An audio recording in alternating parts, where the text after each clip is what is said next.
wish that someone had told me to diversify, either in terms of my service offerings or the number of companies that I was serving, because markets change and whole management structures sometimes change inside a company.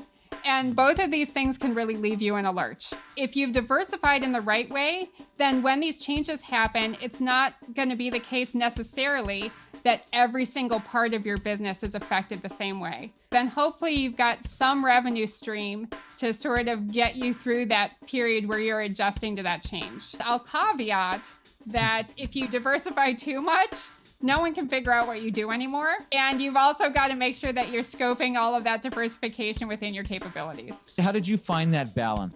I found it a little bit through spray and pray because I was actually working with a Fortune 500 that had become pretty much my primary client. And it was so lucrative and so steady, not with a single department, but with all of the departments and all of the campuses that were involved in that. And I got stuck by the management consulting thing. It was down to my core capabilities. What am I really good at? I figured out how to actually more strategically build from that. So not so much the spray and pray, but I started thinking more once I stopped panicking, how do I go back and build off of those things in a way that makes sense? And I made a standard operating procedure for it because I love a good SOP.